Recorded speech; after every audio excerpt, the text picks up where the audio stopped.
All right, we're good. Fantastic. Brian, what's going on, man? Well, I'm so glad to be here once again with you, Micah, especially after getting to see you briefly. I was running around pretty wild Mhm. there at the 2024 Full Disclosure Now conference at St. Pete Beach in Florida. This is last July. But it's great to be here a second time on your show with the specific topic of ETs. There's the different species, their agendas, the good, the bad, and the ugly. So thank you. Yeah, thank you. So, if we were to just start off, like pretend that somebody doesn't know anything hmm about the Arcturians, the Pleiades, any of those. Assume someone is starting from zero. How would you start explaining things to them? The way I'd start out is say, let's reference to popular media that everybody generally has seen, things like Star Trek, Star Wars, all the ET invasion movies, the Gray abduction movies, and things like that. And let's say add a pinch of salt, but then in some cases, not nearly as much as you would think that you would need sometimes, because there's a lot of disclosure out there. Mhm. And whether it's Close Encounters of the Third Kind was apparently a depiction of a real military project where we traded humans, military personnel, to go to the planet Serpo, which is a gray ET home planet. Okay. Oh, hi, Laurie. Great. It's awesome to have viewers here.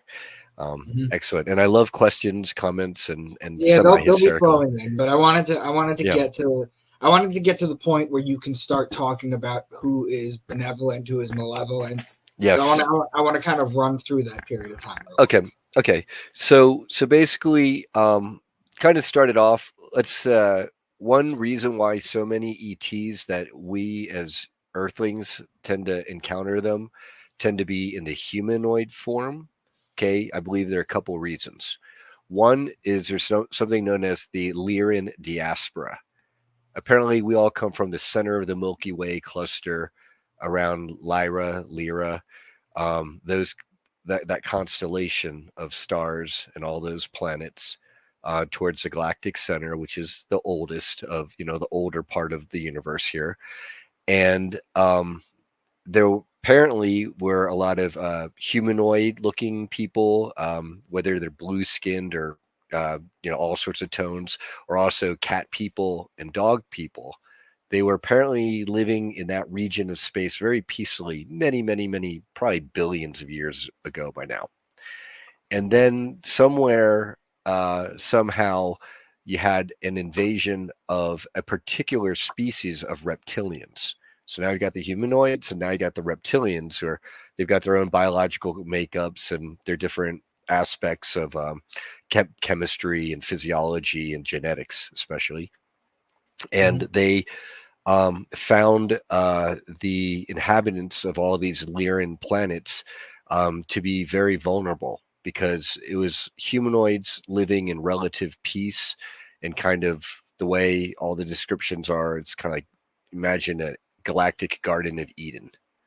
Okay. Mhm. And then these reptilians drop out of space, and not only are they physically and telepathically, psionically dominant in so many ways, but they're also very violent and aggressive and technologically superior in terms of weaponry.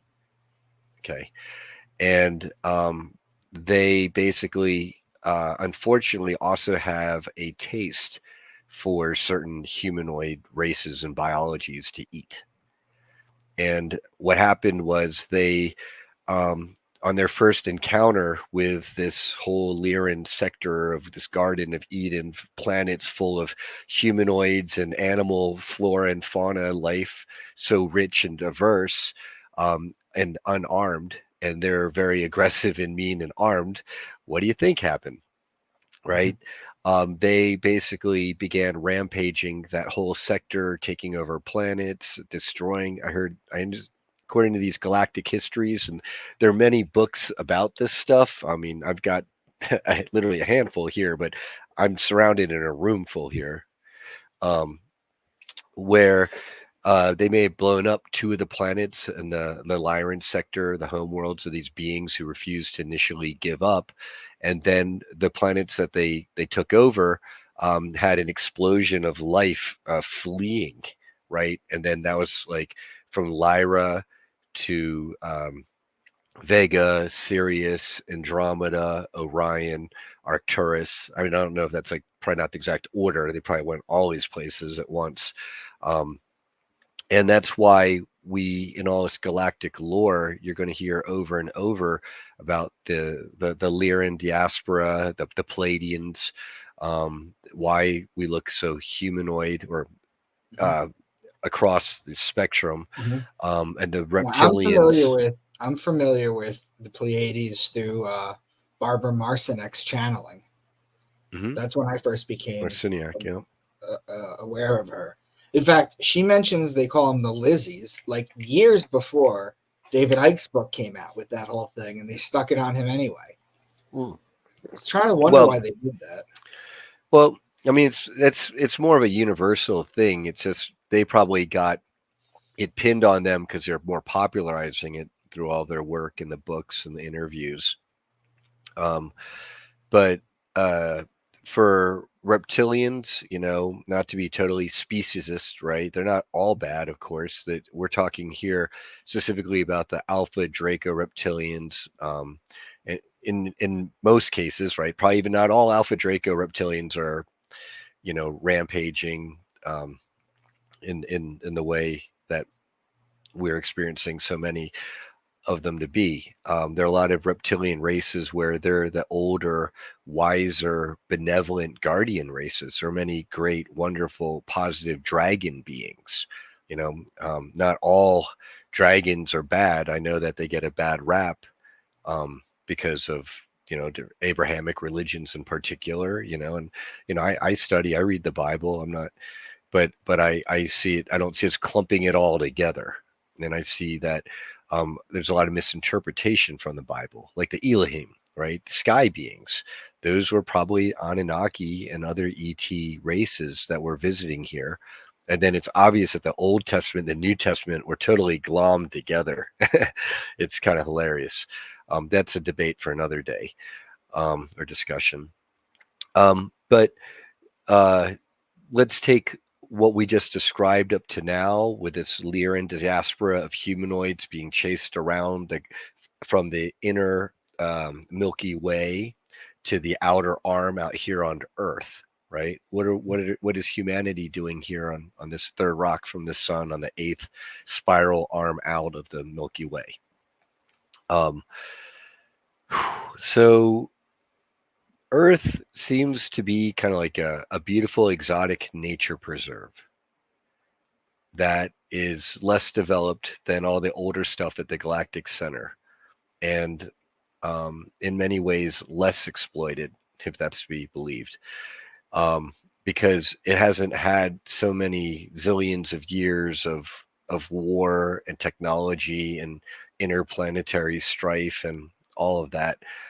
It's been isolated, relatively speaking, here on the surface, as far as humanity can tell, for hundreds of thousands of years, perhaps, or tens of thousands of years, right? And our history is all wrong, right? All this stuff we come from, monkeys and apes, is ridiculous. Where we really come from, it seems, is through these millions of years of life being on Earth. You have the native hominid species here to this planet, perhaps, combined with 22 or so ET starseed or Star Nation species, including reptilians. And that's where we get our reptilian part of the brain, that hard fight or flight part of us.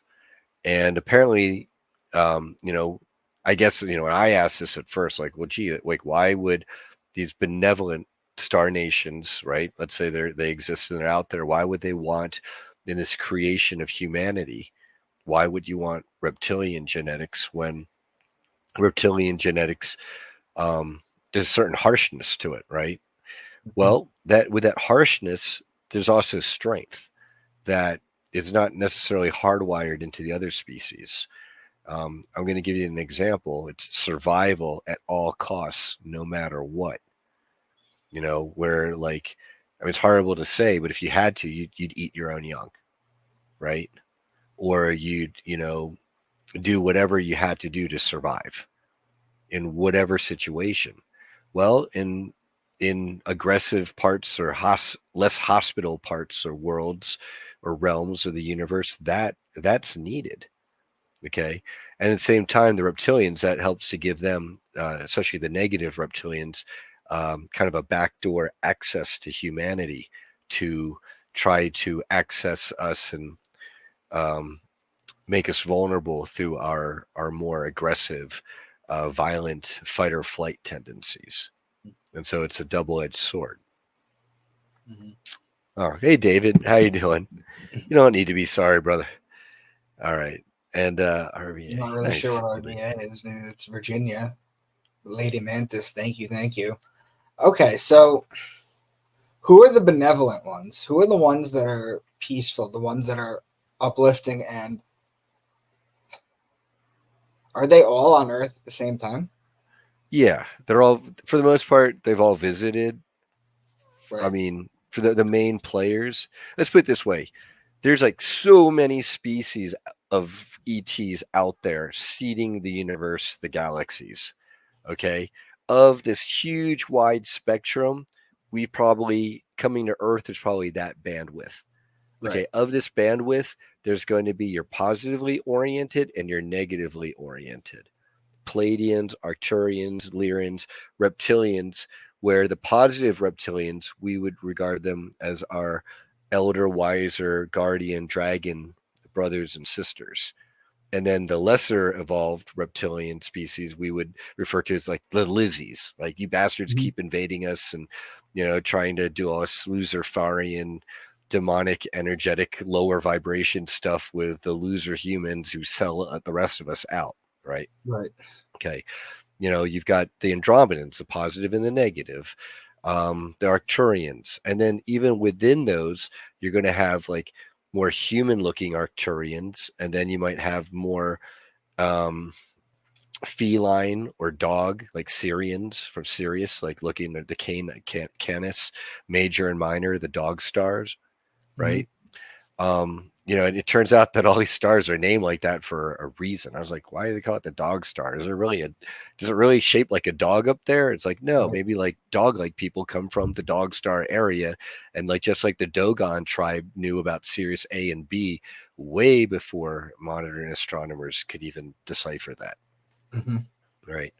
Sure. And so these positive, benevolent beings, for the most part, they're all keeping to themselves. But then they may decide to speak with one another after having enough unity of will in their own species, or at least enough to go out and speak to other species and as distinct entities representative of such status. And that's where you get things like the Galactic Federation of Worlds, or the Galactic Confederation of Worlds, or the Great White Brotherhood. And there's like a zillion of them. And then what gets people confused is you're going to get masquerade people who, like, there really is a Galactic Federation of Worlds here. And yeah, maybe for the most part, they're kind of cool and they're trying to maintain intergalactic peace and goodwill. And then you've got these assholes over here who are like the Dark Fleet Space NZI Germans from a breakaway colony visiting, like the Billy Meyer types, claiming to be Galactic Federation of Worlds, but really they just want to pick up supplies and get laid and get materials and, be on their way and mess up the lore and confuse people. And you've got all of that over decades and then hundreds of years. And then you've got these ETs that have been visiting us for like tens of, thousands of years. We've got people bring back these Hueholo stones from Mexico. I got these through Anthony Mickle and Josh Sissel, are very good friends. They go down to that region and the local villagers love them, support them, and give them the blessing to go out with them, dig these up, curate them, get them out to people. And then they're mutually beneficial back to the village. And it's a wonderful thing. They want this out there. They want knowledge and the energy out there of positive ETs who looks like, they've assisted humanity in the past. Like they'll have these very large, like stone plates with like these different depictions on them. And they'll have, for example, depictions of what looks like a human mother holding up her baby up to the skies with like a UFO and the ET beings. And meanwhile, on the Earth, it's like depicted like giant fires and floods and earthquakes. And it's like, save my child, basically. And, it's kind of like that. I would consider that to be very classically benevolent. You have the inner Earth people. They're not even necessarily extraterrestrial like the ant people who live in the Earth. There are native, for example, Hopi, I believe. Cliff Mahudi talks about, or it might be Navajo, where they talk about the ant people and inner Earth assisting humanity when there's been great times of calamity on the surface. Wow. Okay. You've got Craig Campobasso, a friend of mine. He wrote the Extraterrestrial Species Almanac. He also did a full-length documentary movie on it, and I have producer credits. I helped assist in the production of that. And just to go through the table of contents here, this will give you a little bit of an example, Micah. And so I highly recommend this book to you and all of our viewers. You've got the human ET races. You got the Zeta humans, Greys, and more, animal and insect races, notable hybrid races, reptilians, other extraterrestrials, and then you've got appendices, and then this doesn't even get into like and it doesn't mention, at least in this introduction, the idea of interdimensionals or extra dimensionals, and things like that, which all of that exists. Everything you can imagine exists somewhere, pretty much, is my understanding. Which ones are on Earth right now? The good ones or the gray, both. Well, for the most part, the negative ones, the reptilians have been hiding underground, or they've been in plain sight, but we can't see them because of their technology or their hybridization and breeding programs. And they, for the longest time, at least the last 26,000 years, have imposed this beast Babylonian money magic system upon us. This is going back from modern day America, which many would argue is modern day Rome, back to Roman times, to Egyptian times, to Babylonian and Sumerian times, to Atlantis and Lemuria and Lemurian times before that. Okay, going back to when Mars still had its atmosphere and was more populated, and the Anunnaki were focusing first on using humanoid species to mine gold on Mars for their Nibiru, and to heal their own species with monatomic gold in their own atmosphere on their planet. Okay. And then also you got before that, you had the planet Tiamat, also known as Maldek.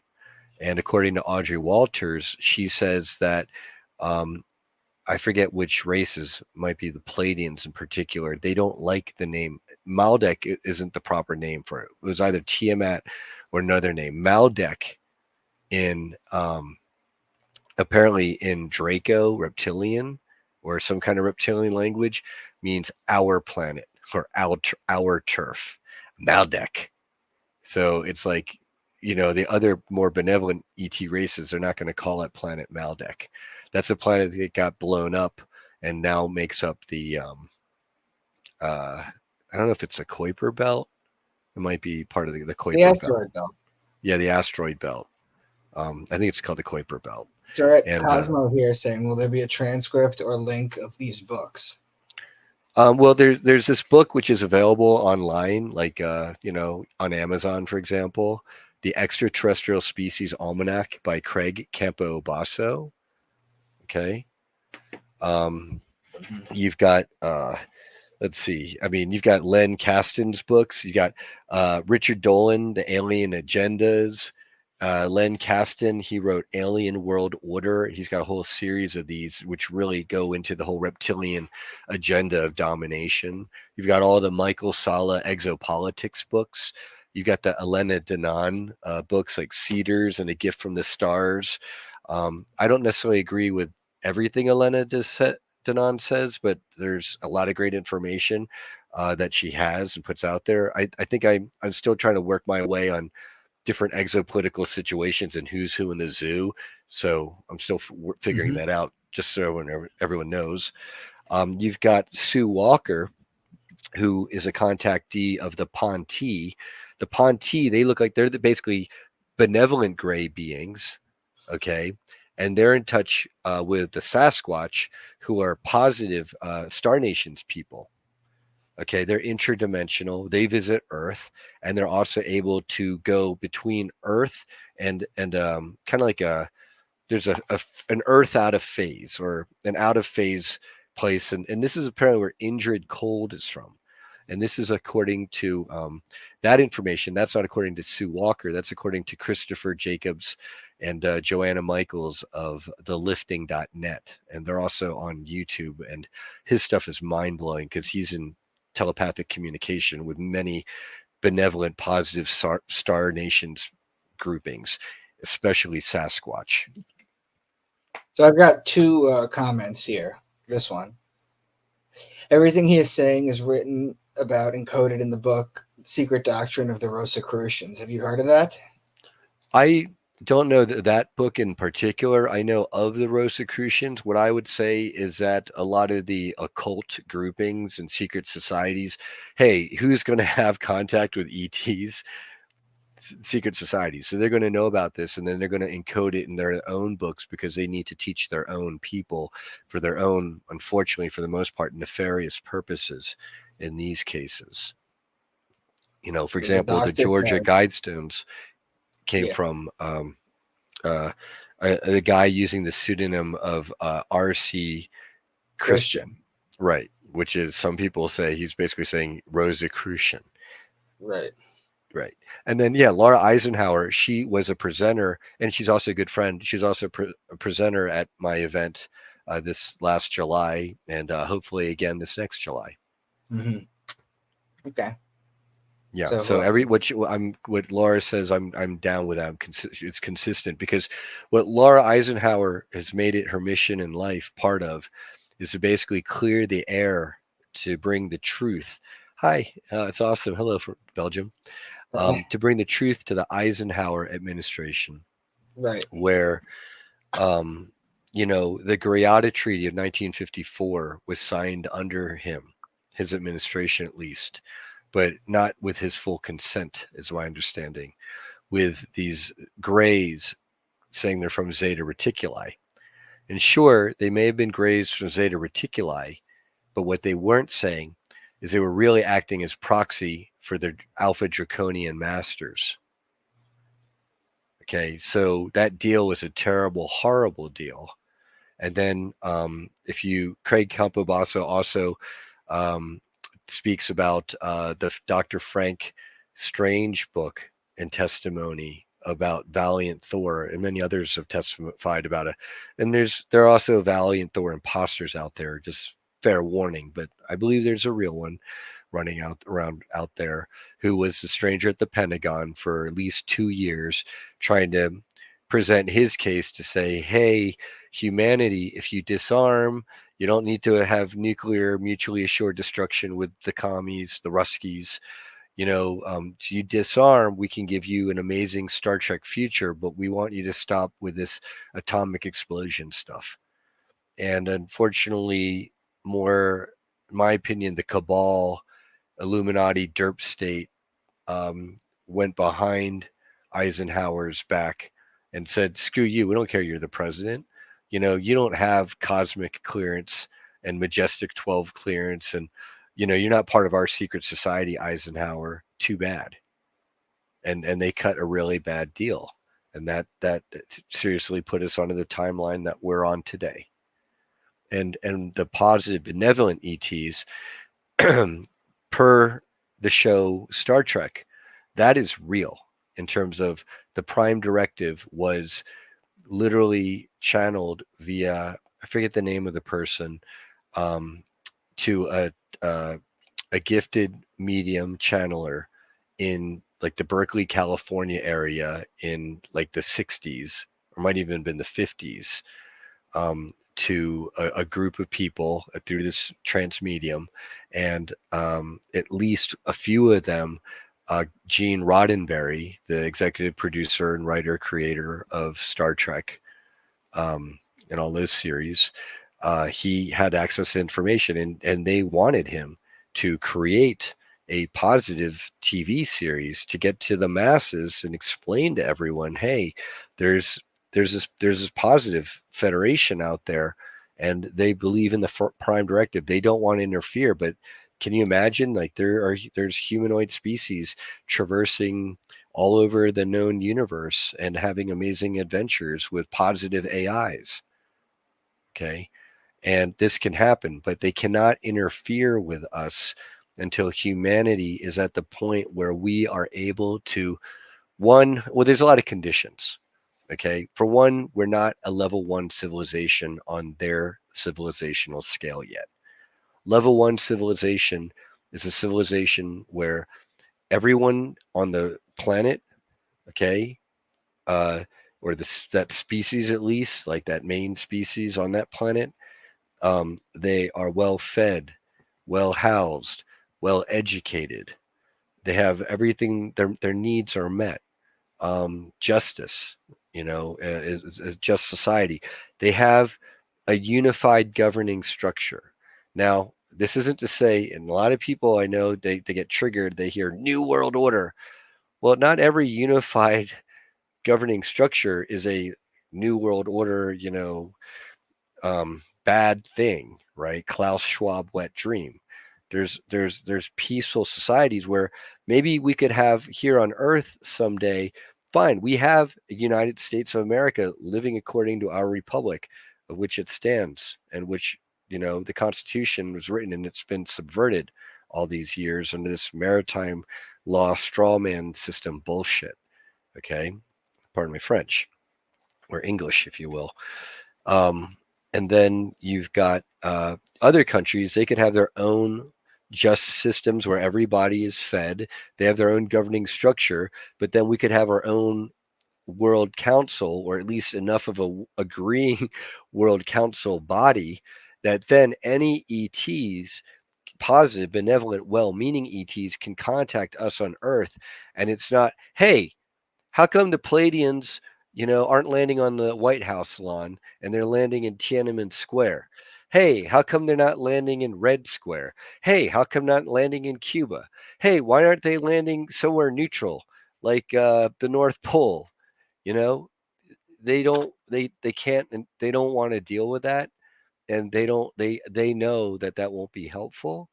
And then at the same time, not only is humanity not ascended to that level, we're being held back by these Luciferian Satanists who are distorting everything, while we live on a negative grid, like or a reversed grid Earth system, because it's been polluted and messed with. And this is like Ashiana Dean and Dolores Cannon speak to that, among others. Audrey Walters today, she'll speak to that. And Christos Avatar, who's also advocating the teachings of the Emerald Order. So let me ask you a question. Did you see the movie Arrival? Oh, yeah. Yeah. Okay. How we learn to communicate with them, how accurate is that? Well, that's just one species where they have a different perception of time, space, and dimensionality than we do. And it seemed like they're a positive race because I believe they're trying to impart positive information to humanity so we could save the planet. And, I don't want to buy into the global warming thing, but we should be concerned about our planet. And these bastards that we're fighting against, they're doing everything they can to hurt and harm and poison the planet, mess up our atmosphere. So yes, that is a thing, but just not because of what the media is saying, why they're saying it, obviously. So I think that there probably are species out there where that would make sense and sure, jive. And that's a Hollywood film depiction, but why not? I would say that could be accurate for a particular species out there. Okay. So, guys, do we have any questions in the chat real quick? We're about halfway through. Susan. A little more than halfway through.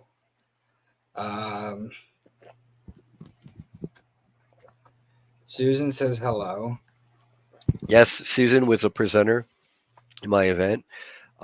She's been in these super soldier programs and at Montauk Project or Project Rainbow and I'm forgetting the official name too for the Montauk Project, but might have been Project Rainbow.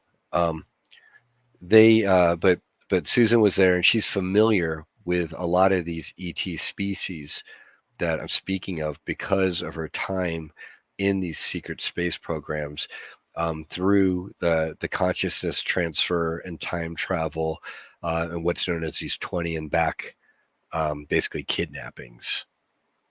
Mm-hmm. Yes, Lily, I have heard of TLS, the light system. I'm still not sure where I stand on that. I really don't like the fact that their main informant dude hasn't shown his face and this and that. Maybe there are reasons for that, but they could show more people's faces than just Jason Shirka. And then what they say, they tend to give out dates and times, it seems, on events and with some fear behind it. So and then the way that they charge a lot for a lot of this knowledge, like, hey, yeah, I threw an event and I charged to go to it, but I lost a lot of money doing that because it was a physical event. Yes, for the online platforms, I will have someday, paid content. Sure. Just the monetization and everything. Having said that, I like Jason Shirka. So, and I kind of resonate with some of what they're saying, but other stuff I don't resonate. So in my personal analysis so far, what I think is that Jason is a good person who may be getting good or bad or tainted information, and that remains to be seen. Ron, I've not yet read The Last Harvest, but I'll have to check that out.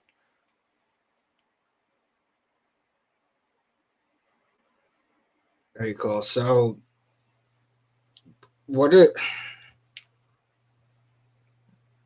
how do these positive entities help us?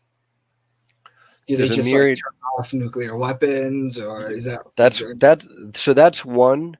And I want to give that's a great example you bring up, Micah. For one, the modern era of ufology really got kickstarted with the atomic era. And the reason why, my understanding, is that the hydrogen explosion in particular, because hydrogen is the lightest physical element, it is also, the most fundamental, if you want to put it that way, at least atom element. When it is exploded, not only does it cause devastating, nasty, terrible effects here on this 3D time and space of Earth, but it also rips holes through time and space into other places. So remember I mentioned like Sasquatch and Indrid Cold living in this dimension, like the way Christopher Jacobs and Joanna Michaels describe it is like Russian babushka nesting dolls. And here might be Earth, but like, and they say this is why Asgard, that Asgardian tree of life with like the higher realms and then the lower realms, like the frost giants and Asgard up here, and then Midgard, where we are. Like he says that's basically a depiction of these dimensions, and we're kind of sandwiched on top of each other. And if you could go through the dimensions, you don't go through that far. It's just how do you break from one dimension through to transcend and achieve that vibration, frequency, reality of the next, or you want to jump many dimensions, because some seem to be closer than others to one another, just like timelines, time spaces. That gets us to the Montauk Project and all their time travel missions, the good, especially the bad and the ugly.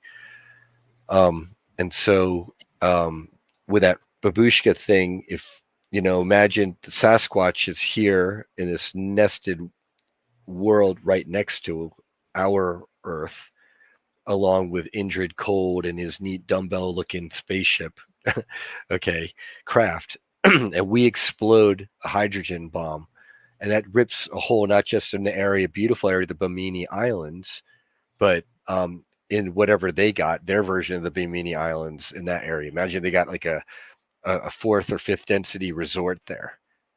Okay. And so now they're allowed to intervene, because it's not like, oh, they're just intervening to assist humanity and protect us. It's like they're protecting whatever is on the other side of that dimensional frequency that's getting messed with. Mm-hmm. They have a right to mess with us now. And then per Audrey Walters, what she's saying is per intergalactic law and the galactic law. She says you don't have to deal with like the interstellar. Galactic's big enough. Galactic law and the galactic court system, and universal law, because law is universal, but the court system is galactic court system. They have the right to intervene perfectly, because we're messing with them now. And to the point where, and she and others have said that this is humanity's like fifth or sixth attempt to ascend from third density consciousness, kind of like lower, like human, like ape density consciousness, to like higher consciousness where we're more telepathic and empathic and vibing with each other and loving each other, and moving thereby up into fourth and fifth density, hopefully upper fourth and into upper fifth density, and not lower fourth and lower fifth density consciousness. Although all that spectrum is again going to apply throughout as we achieve those levels. Assuming we do. Well, of course we will. Let's put it this way. In some timelines, we absolutely will. And other timelines, we absolutely won't. And then that's where we're talking about the Christed timeline, where think of that as a spiral, but this spiral keeps spiraling upwards and upwards and outwards and upwards and all the way up to heavens and beyond. Okay. And then all this time in human history, we've had this fake, false Metatronic reality spiral that's been piggybacking very closely to this Christed spiral. But we're now hitting that point. That's what the Mayans foresaw, the 2012, Age of Aquarius, all that, where instead of that Christed spiral, which goes up and out, the Metatronic fake reality, AI transhumanism, negative spiral doesn't break out, and instead regresses and recurses and eats itself inwards into nothingness, kind of like the Ouroboros eating itself, right? The snake eating its tail. And so all of that, and I'm sure you love that symbolism, Micah, with your breakdown of the astrological signs throughout. Yeah. And, someday I want to have you do something on Ophiuchus if you haven't already. Oh, sure. Okay. Yeah. So, yeah, I hope that answers your question.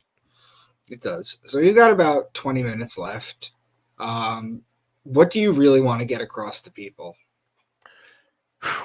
Well, if anything, anyone listening or watching this interview, especially if you can, get your normie or people who are in the fence friends, an ear of this, who they hear aliens and ETs, pshaw, it's kind of like there are people writing full on books and series, like not fiction or science fiction, like real documented stuff, the talking about the UMO, Elena Danon's breaking it down, the ET Almanac, Len Kasten about the negative ETs,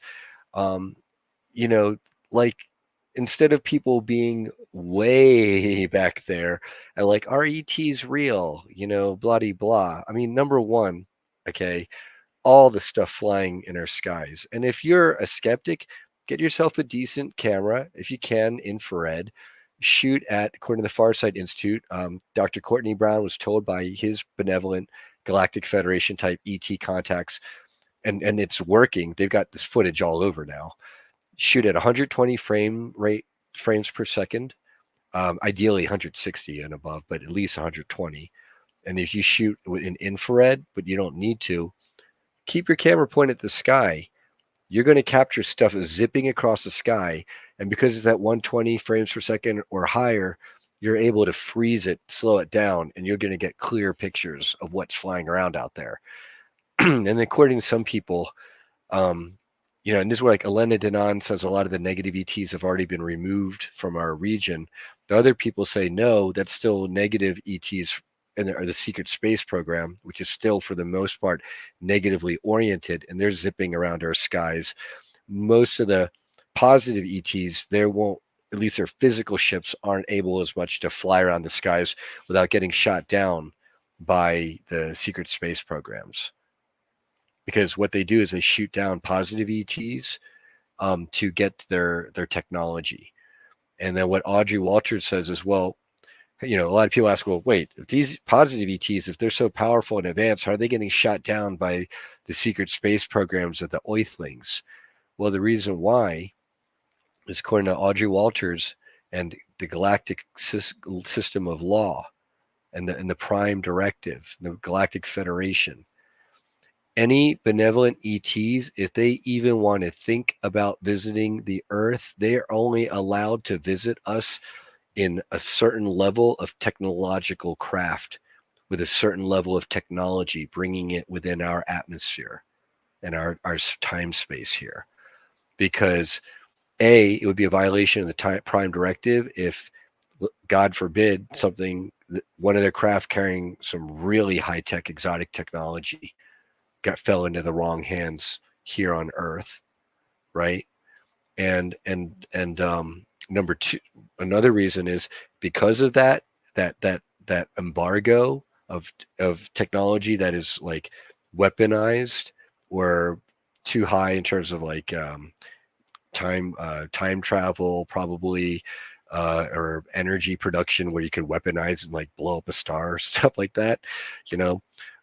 If they're caught coming to Earth by the Galactic Federation and the court system, okay, they will be banned from Earth permanently. And Audrey Walters says there are real species that have been banned from Earth and for thousands of years now. They ain't allowed to come back until we joined the Galactic Federation because they screwed up. And they were very well-meaning ETs who meant to share very positive technology.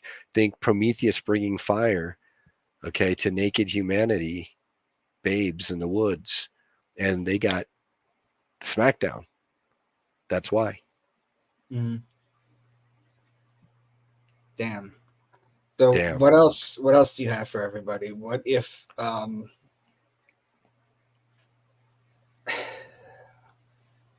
who's leading the forefront in the disclosure at this point? For humans? Yeah.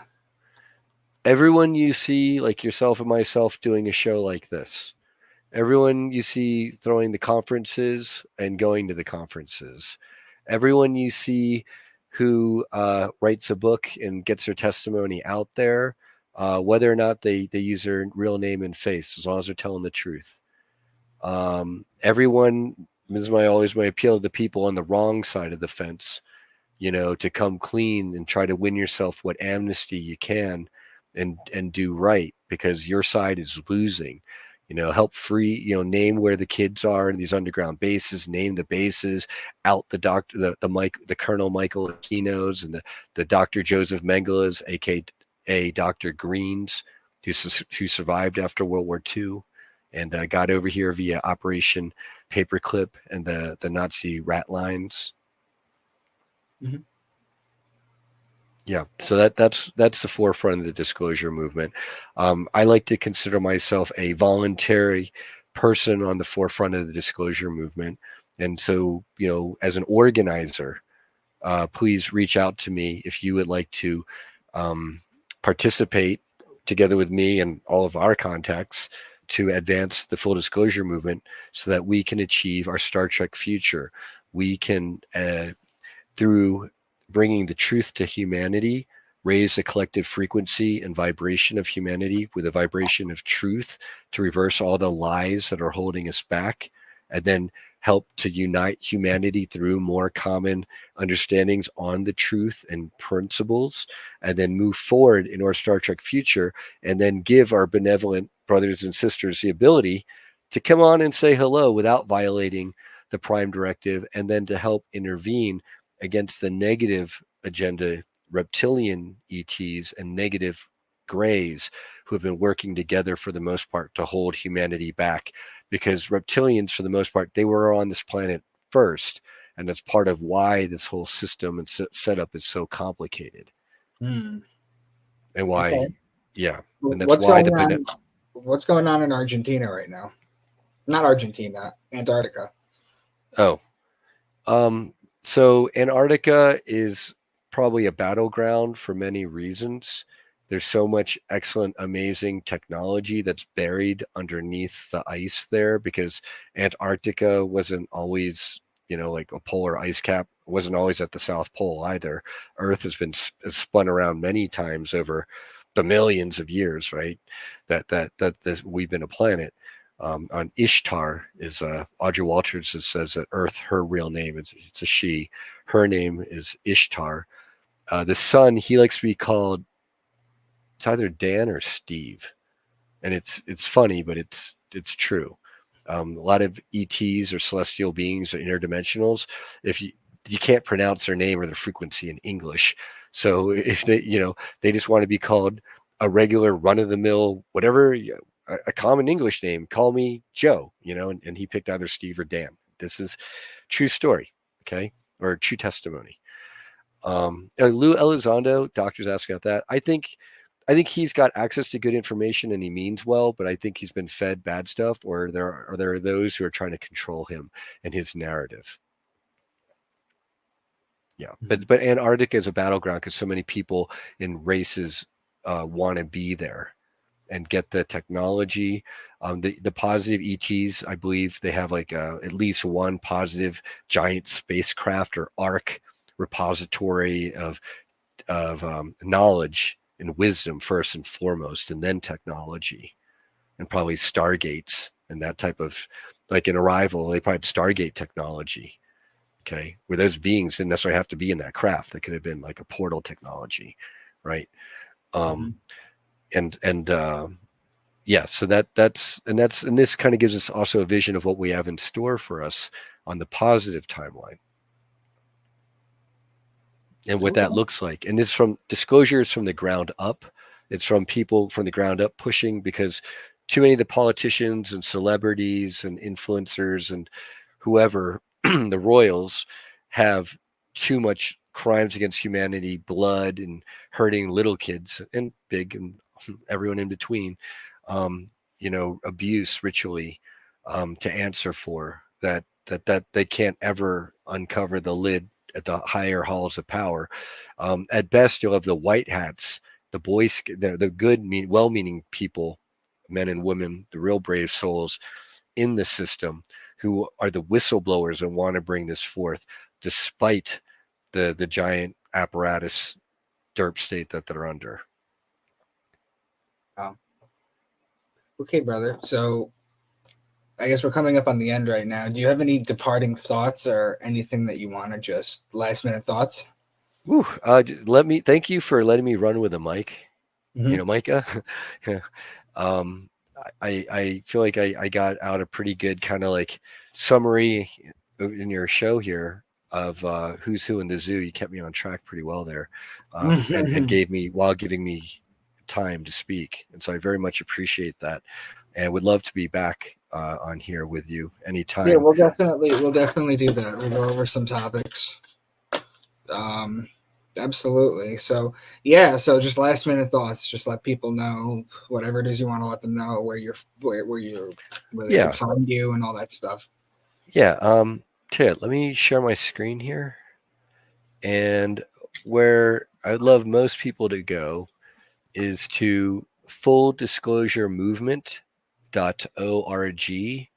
Not only is this the website for this year's conference we just did last July, where we've got the live stream recordings. It's $77 for 4 days and nights of presentations on 2 stages of all these amazing, fabulous presenters and light workers and star seeds here. You're asking who's on the forefront of the disclosure movement. A lot of them were on these stages and are going to be back next year. And then there's information for next year's conference as well. And then I advise everyone to look up all the presenters and their websites on there. And then you can also find me on the Dumpster Fire platform that is Facebook. This is my profile, Brian Tseng, the Solar Bee. You want to add Solar Bee to, hey, Susan, to my, when you search for me in the search bar, because I'm being so heavily banned on Facebook, even though I was paying for the blue check mark for authenticity, but why verify myself when they're banning me half the time or days or weeks at a time because I'm trying to get the truth out there. But find me and please send me a message about how you would like to participate in the full disclosure movement, or just want to send me some friendship and help spread the word.